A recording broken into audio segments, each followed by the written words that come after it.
नमस्कार दोस्तों, मैं श्री दीपचंद चौधरी महाविद्यालय ललितपुर से एसबीसी आज आप लोगों को बीए तृतीय वर्ष के हिंदी साहित्य की कक्षा में हिंदी साहित्य द्वितीय प्रश्न यानी सेकंड पेपर के अंतर्गत आचार्य रामचंद्र शुक्ल का समीक्षा सिद्धांत के बारे में अवगत कराएंगे।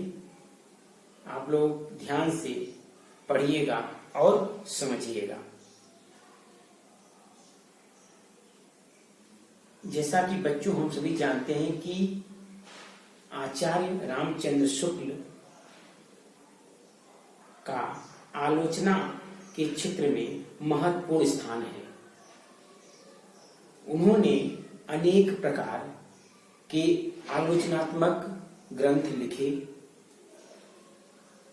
हिंदी आलोचना के क्षेत्र में आचार्य रामचंद्र शुक्ल युग प्रवर्तक या आलोचना सम्राट के रूप में जाने जाते हैं। उनके समस्त समीक्षा संबंधी विचारों, सिद्धांतों और उपलब्धियों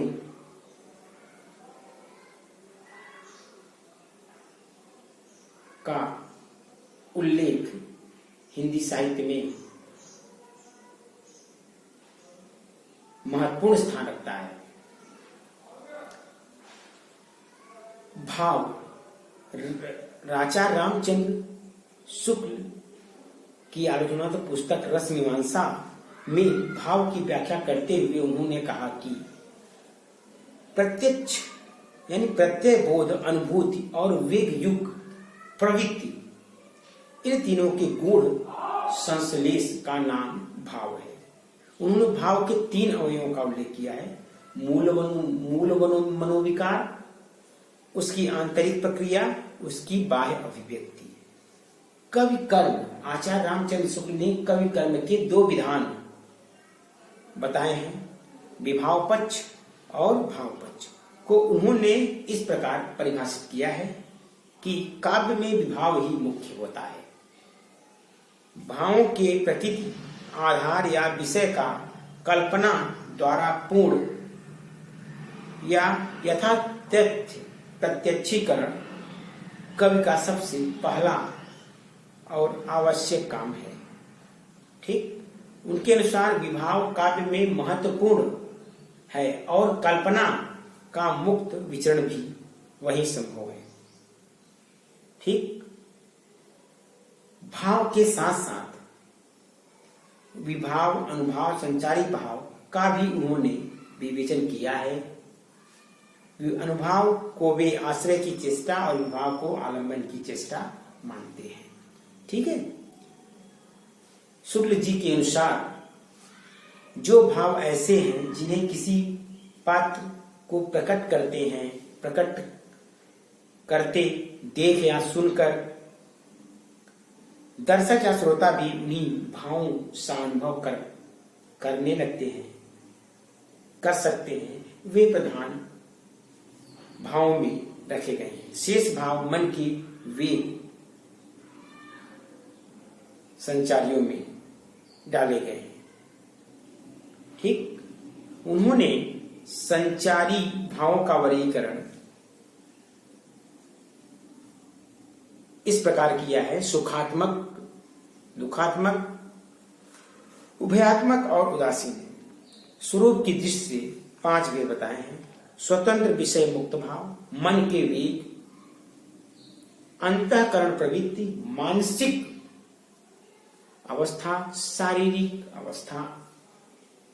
रस का संबंध शुक्ल जी के विचारों में से 3 मुख्य तत्वों की ओर ध्यान दिलाना है: रस की मान्यता, रस की कोटिया, प्रत्यक्ष रसानुभूति। शुक्ल जी के अनुसार हृदय की मुक्तावस्था को ही रसदशा कहा गया है। मुक्त का अर्थ है व्यक्ति दशा से ऊपर उठकर लोक सामान्य भावभूमि पर जा पहुंचना। यह उनकी मौलिक धारणा है। रस का संबंध मनोमय कोश से जोड़ने के कारण शुक्ल जी उसकी अनुभूति लौकिक मानते हैं। अतः वे विशिष्ट अवस्थाओं में प्रत्यक्ष अनुभूति की भी रसात्मक करके ग्रहण कर लेते हैं। ठीक। आचार्य रामचंद्र ने रस की कोटियां दो प्रकार की बताई हैं, उत्तम कोटि और मध्यम कोटि। पाठक अथवा सहृदय काव्यगत आश्रय के साथ साथ तादात्म्य स्थापित कर लेते हैं, तब वह उत्तम कोटि की, और जब नहीं कर पाते तो वह मध्यम कोटि की रसानुभूति होती है। ठीक।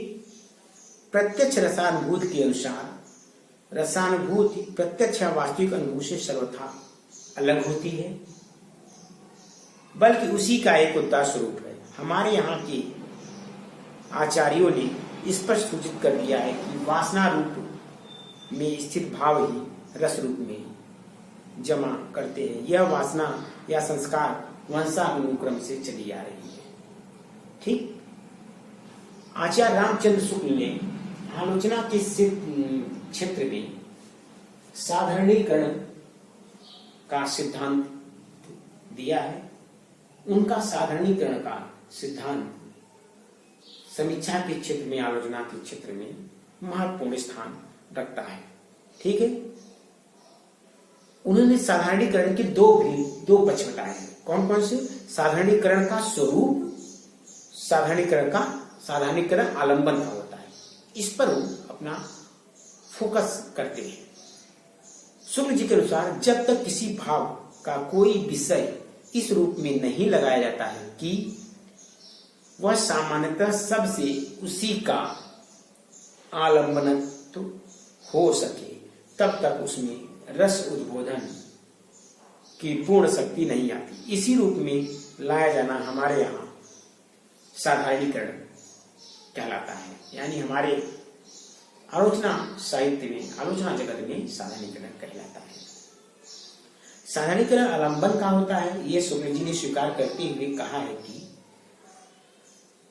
साधारणीकरण आलंबन का होता है। इससे सिद्ध हुआ है कि साधारणीकरण आलंबन धर्म का होता है। व्यक्ति तो विशेष ही रहता है, पर उसमें प्रतिष्ठा ऐसे सामान्य धर्म की रहती है जिसे साक्षात्कार से सब श्रोताओं या पाठकों के मन में एक ही भाव का उदय थोड़ा बहुत होता रहता है। ठीक है।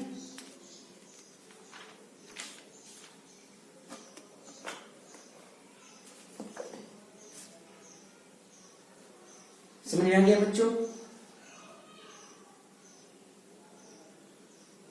आचार्य रामचंद्र शुक्ल ने सर्वप्रथम आलोचना के क्षेत्र में साधारणीकरण का सिद्धांत दिया हिंदी में। ठीक। साधारणीकरण के सिद्धांत